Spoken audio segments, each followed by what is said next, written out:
안녕하세요. 별꽃 낭독입니다. 한국의 신비로운 이야기와 심리 추리, 초자연의 세계로 여러분을 초대합니다. 별빛 아래 숨겨진 비밀을 함께 풀어볼까요? 지금 시작합니다. 거센 비바람이 한라산 전체를 집어삼킬 듯 몰아칩니다. 흔들리는 불빛 아래 한 가족과 무당이 마지막 희망을 걸고 제사를 준비합니다. 산의 분노를 잠재우기 위한 필사적인 의식. 과연 이들은 성난신의 마음을 돌릴 수 있을까요? 이 모든 것의 끝에서 기다리는 것은 용서일까요?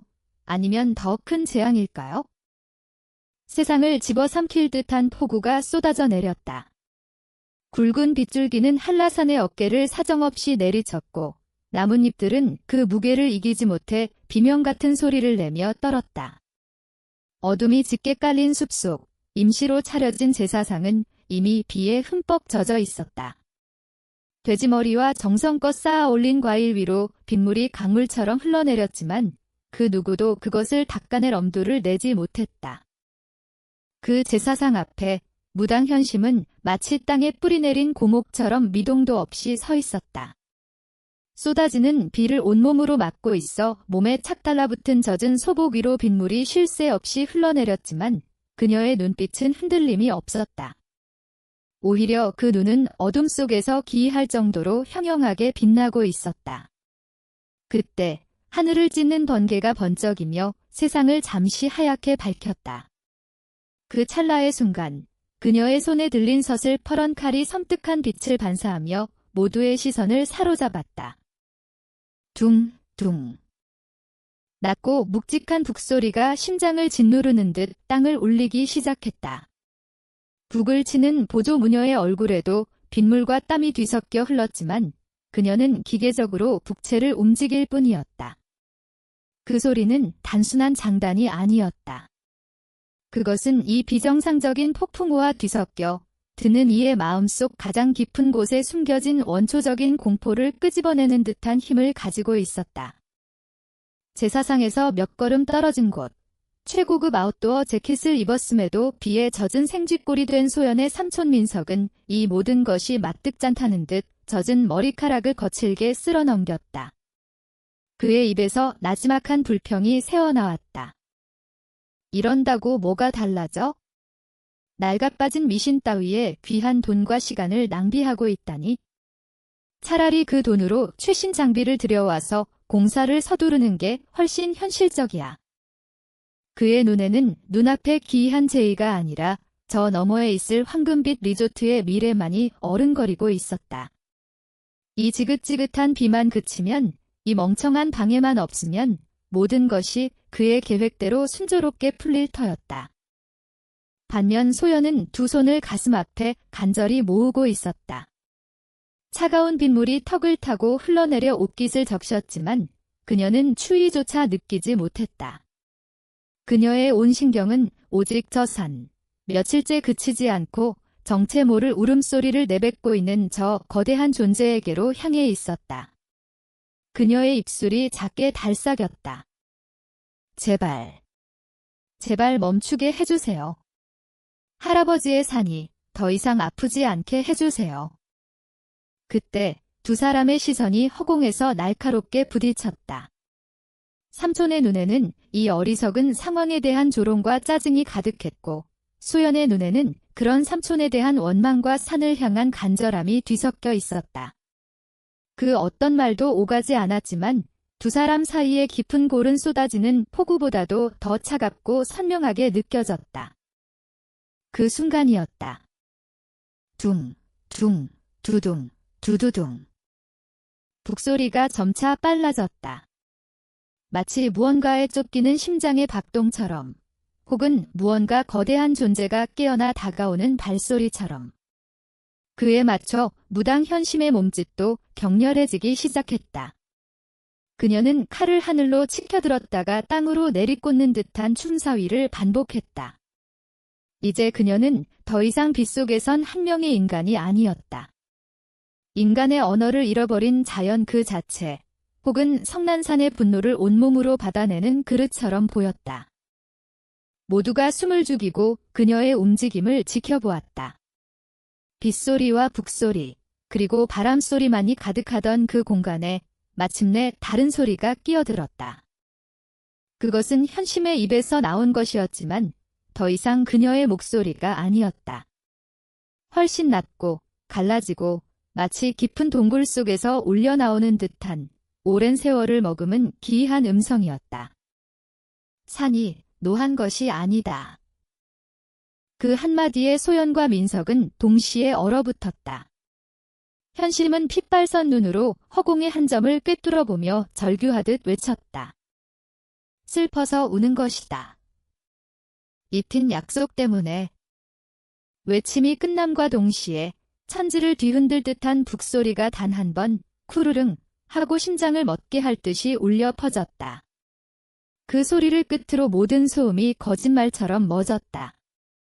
미친 듯이 울리던 북소리도 현심의 기이한 목소리도 오직 세상을 쓸어버릴 듯한 거센 빗소리만이 그 끔찍한 정적을 채우고 있었다. 잊힌 약속.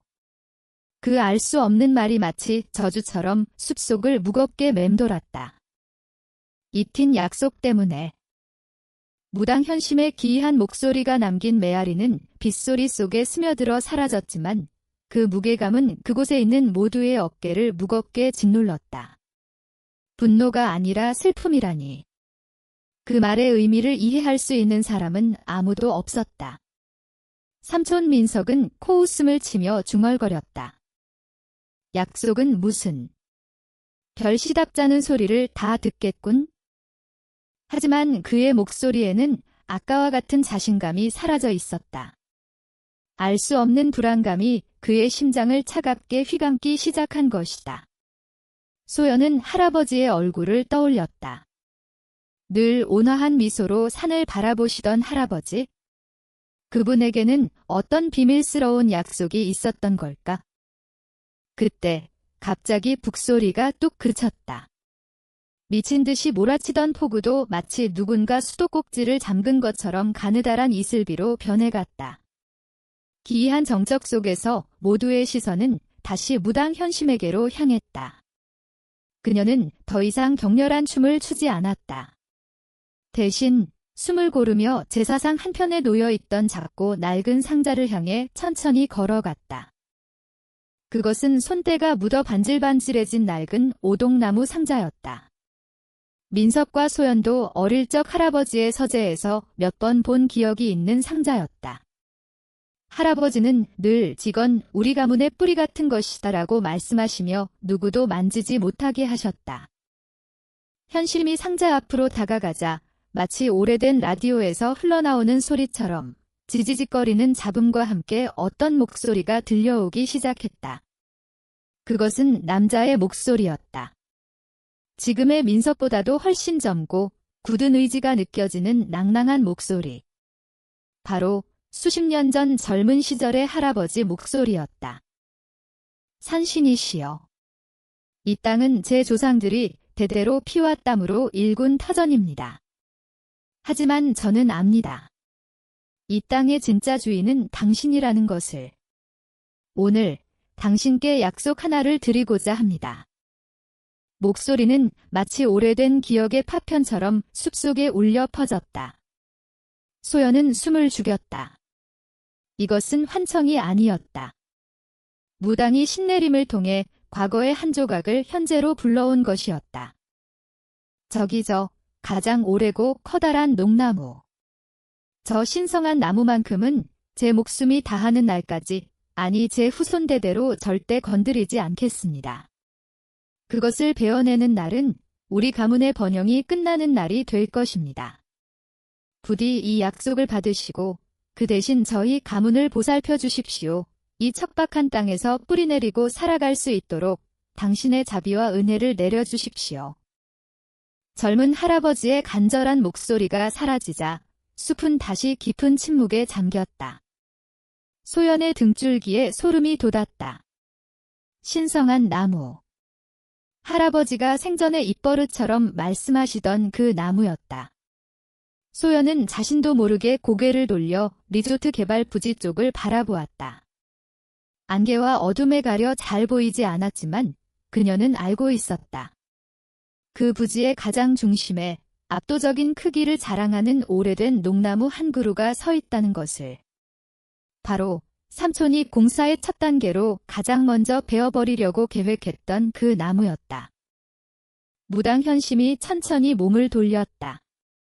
그녀의 손에는 어느새 그낡은 오동나무 상자가 들려 있었다. 그녀는 상자를 소연에게 내밀었다.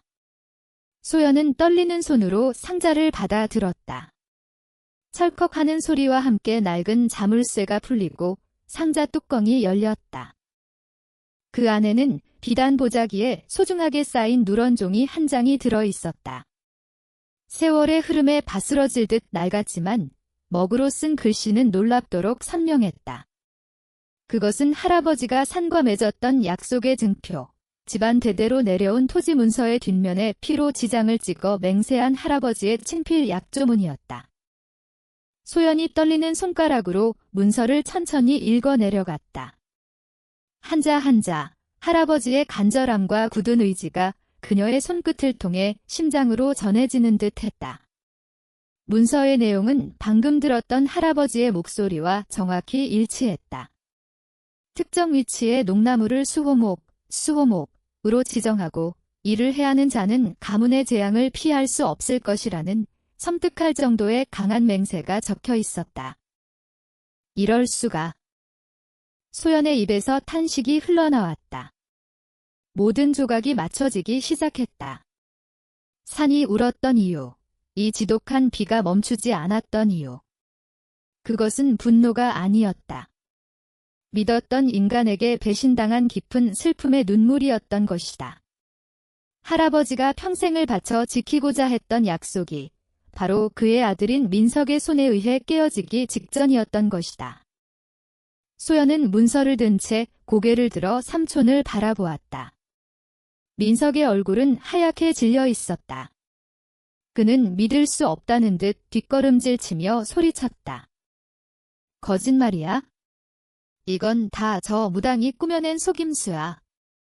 아버지가 이런 비과학적인 맹세를 했을 리 없어. 하지만 그의 목소리는 공허하게 떨리고 있었다. 그 역시 알고 있었다. 아버지가 그 농나무를 얼마나 신성하게 여겼는지를. 어릴 적 그 나무에 오르려다 아버지에게 호되게 회초리를 맞았던 기억이 불현듯 그의 머리를 스쳐 지나갔다.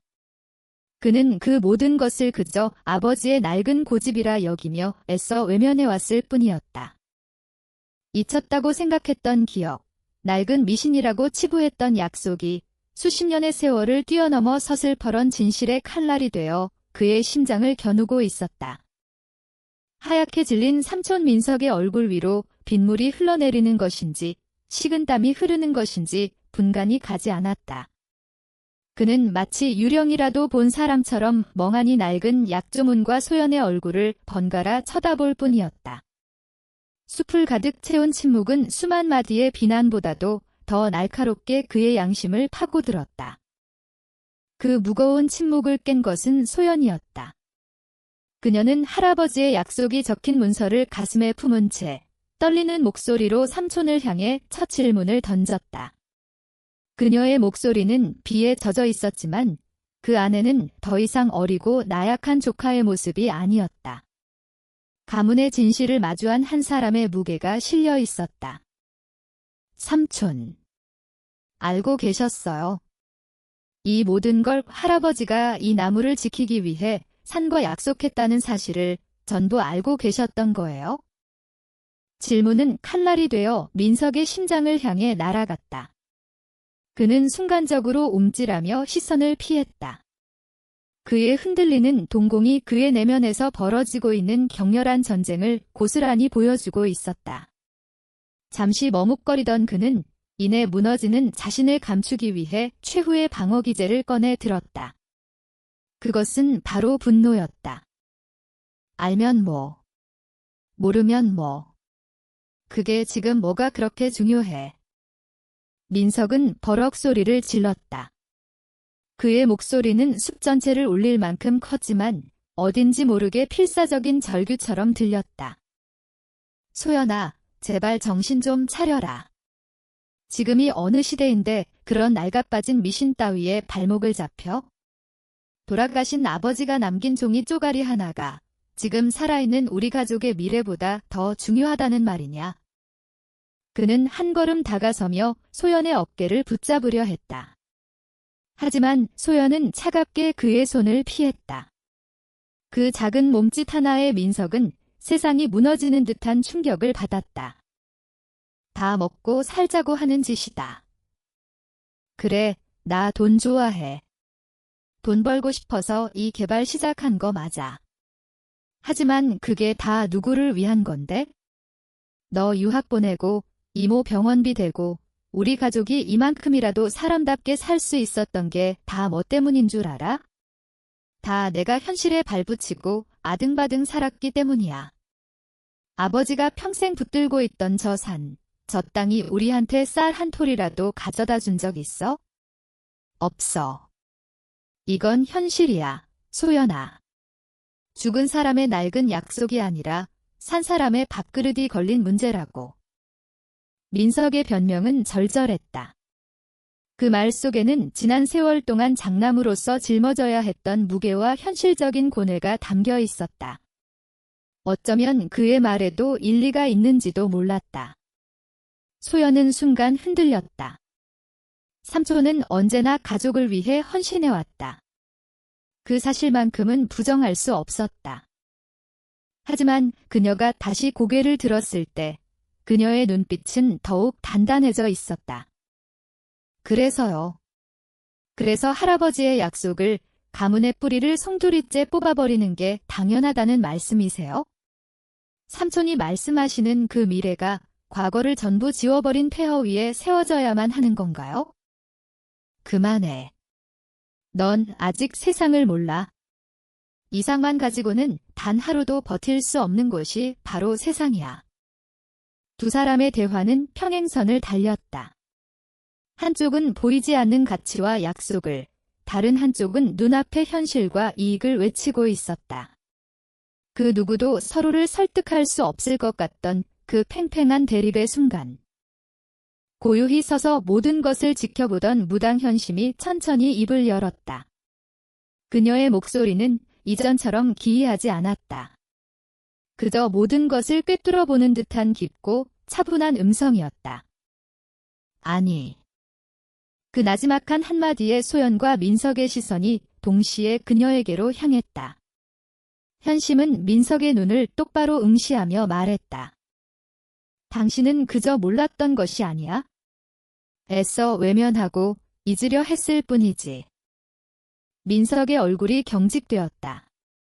현심은 한 걸음 더 그에게 다가섰다. 그녀의 눈빛은 마치 그의 영혼 가장 깊은 곳까지 들여다보는 것 같았다. 당신은 알고 있었어. 아버님이 돌아가시기 전 마지막으로 남긴 유언이 무엇이었는지도. 무슨 소리야. 아버지는 아무 말씀도 없이 돌아가셨어.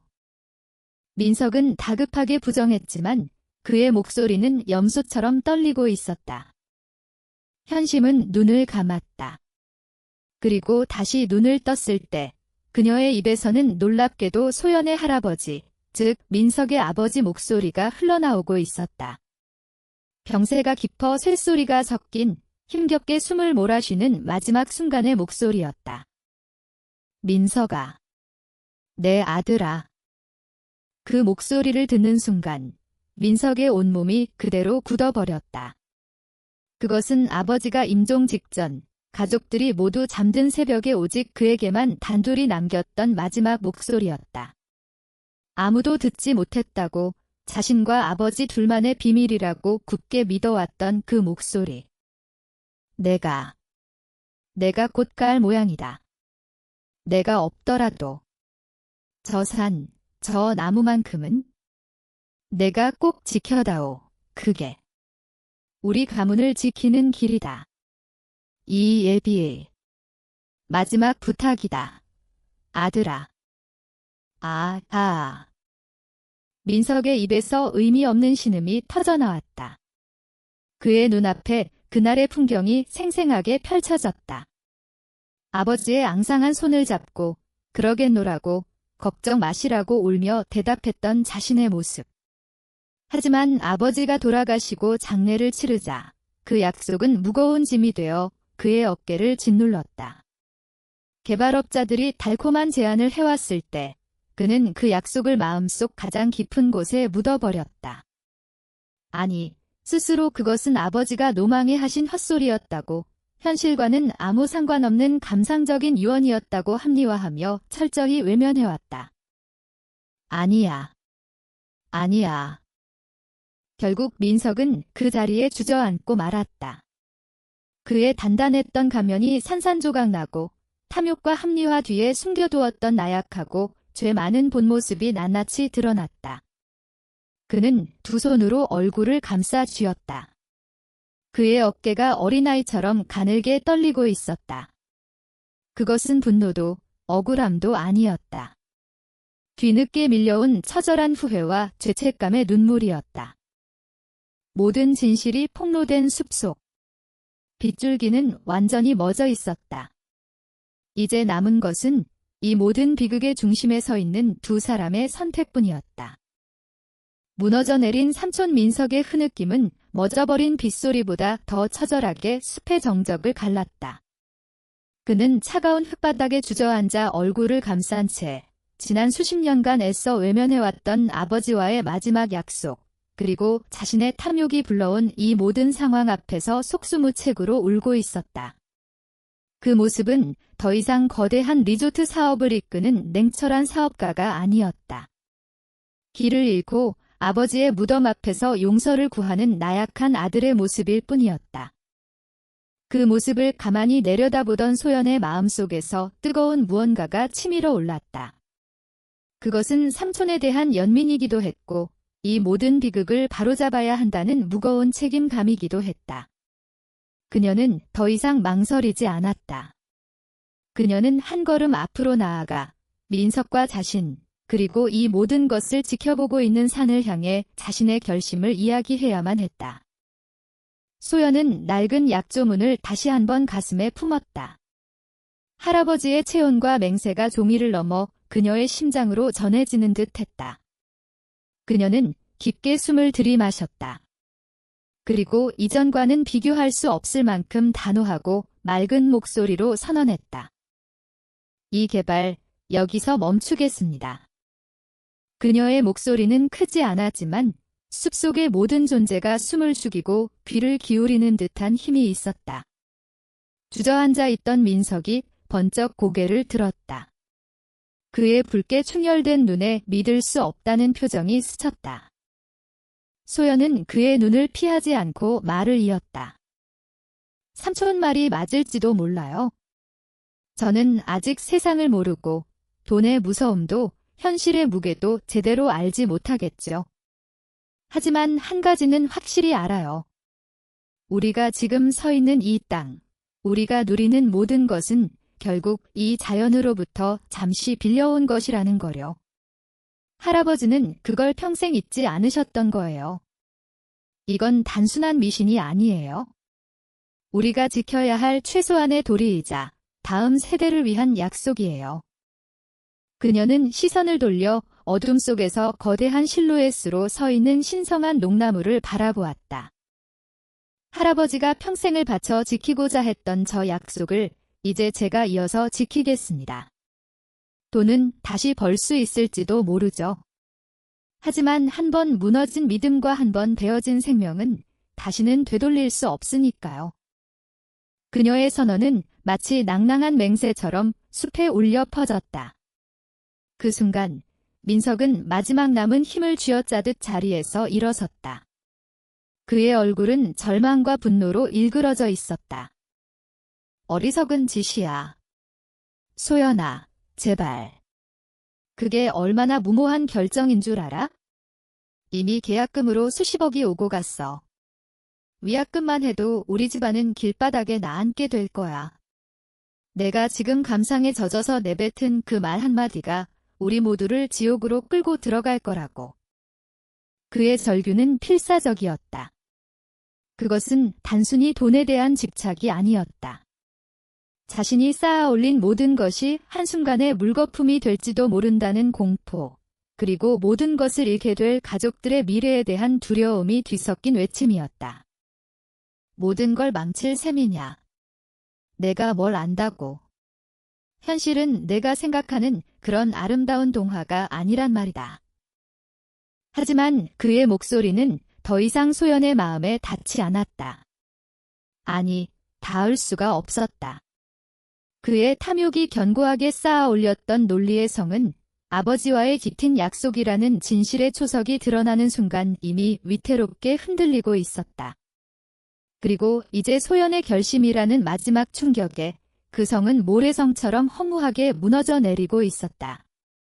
그의 외침은 더 이상 위협이 아닌 공허한 메아리가 되어 숲속으로 흩어질 뿐이었다.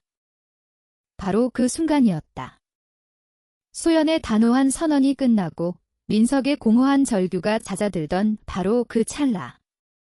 쿠르르릉. 하늘에서 낮고 길게 천둥 소리가 울렸다. 하지만 그것은 이전처럼 세상을 찢을 듯한 분노의 포효가 아니었다. 마치 거대한 존재가 오랜 슬픔을 토해내고 안도의 한숨을 내쉬는 듯한 깊고 장엄한 울림이었다. 그리고 거짓말 같은 일이 일어났다.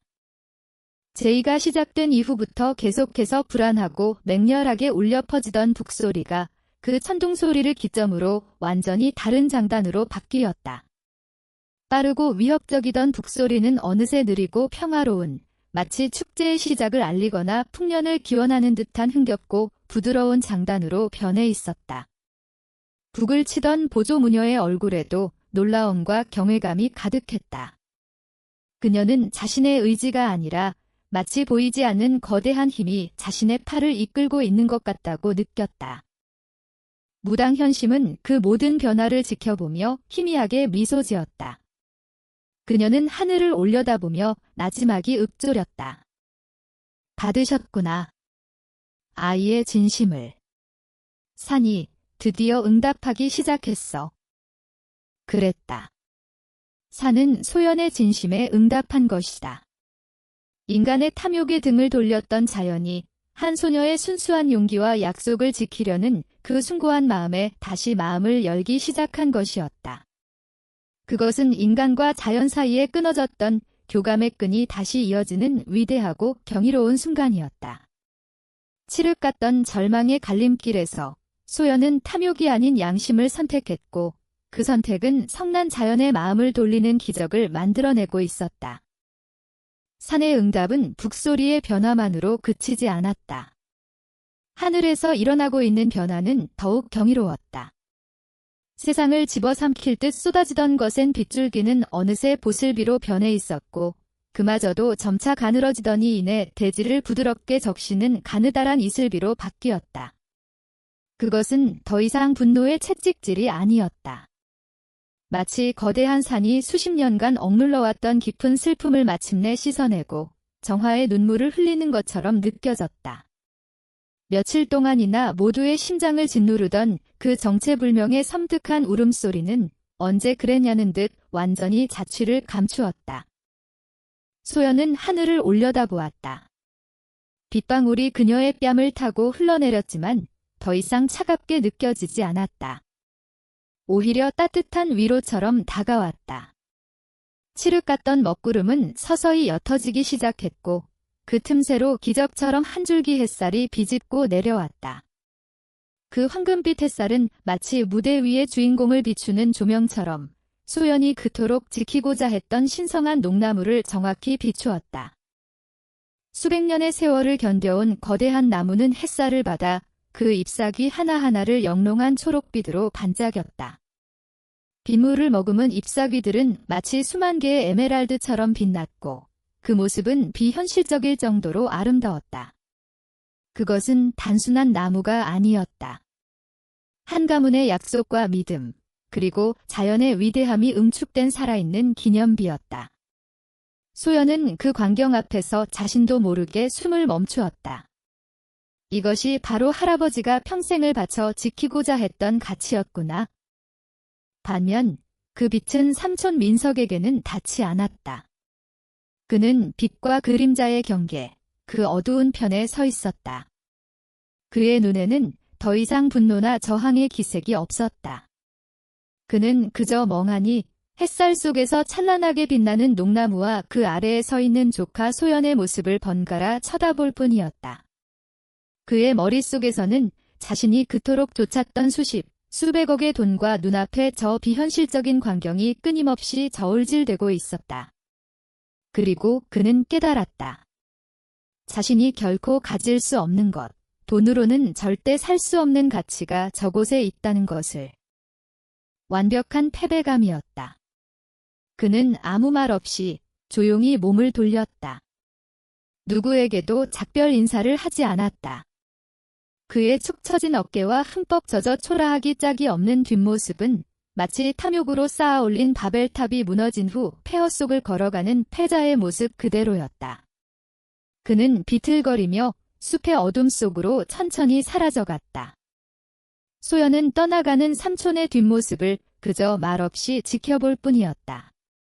그를 원망하지도 동정하지도 않았다. 그저 그의 선택과 그가 짊어져야 할 몫을 존중할 뿐이었다. 삼촌이 완전히 사라지자 무당 현심이 소연의 곁으로 다가왔다. 그녀는 이제 신들린 무당이 아닌 인자한 미소를 지닌 평범한 노인의 얼굴을 하고 있었다. 이제 모든 것이 제자리로 돌아왔구나. 아가씨가 해냈어. 돌아가신 어르신도 하늘에서 기뻐하고 계실게야. 소연은 현심을 향해 고개를 숙여 감사를 표했다. 고맙습니다. 정말 고맙습니다. 아니, 내가 한 일은 아무것도 없어. 이건 아가씨의 굳은 마음이 산을 움직인 계지. 산의 새로운 수호자가 된 것을 축하하네. 현심은 그 말을 남기고 자신의 제자들과 함께 조용히 제사상을 정리하기 시작했다. 그들의 움직임은 고요하고 경건했다. 이제 제의는 끝났고 모든 것은 새로운 시작을 기다리고 있었다. 혼자 남은 소연은 천천히 신성한 농나무를 향해 걸어갔다. 가까이 다가갈수록 나무가 뿜어내는 장엄한 기운에 압도당하는 듯했다. 그녀는 나무 기둥에 조심스럽게 손을 얹었다. 거칠고 단단한 나무 껍질을 통해 마치 따뜻한 피가 흐르는 듯한 생명의 맥동이 그녀의 손바닥으로 고스란히 전해져 왔다. 그녀는 눈을 감고 빗물이 섞인 상쾌한 흙냄새와 짙은 나무 향을 깊이 들이마셨다. 더 이상 두렵지 않았다. 막막했던 미래, 삼촌과의 갈등, 알 수 없는 산의 울음소리가 주었던 공포는 깨끗이 씻겨 내려가고 그 자리에는 평온함과 함께 단단한 확신이 자리 잡고 있었다. 그녀는 이제 더 이상 세상 물정 모르는 철부지 조카가 아니었다. 할아버지의 약속을 이어받은 가문의 후계자이자 산이 인정한 새로운 수호자였다. 앞으로 그녀 앞에는 수많은 어려움이 기다리고 있을 것이다.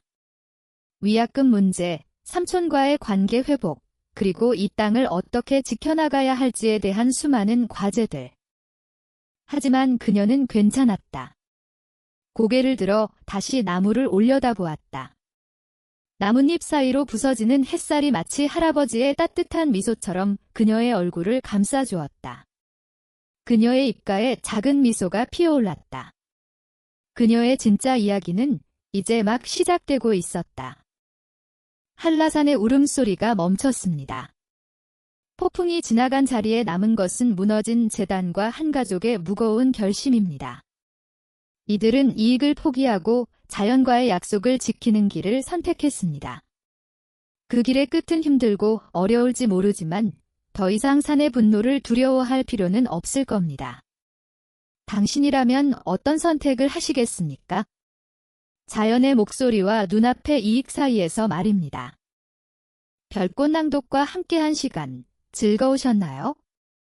다음 이야기에서 더 깊은 비밀을 풀어봅시다.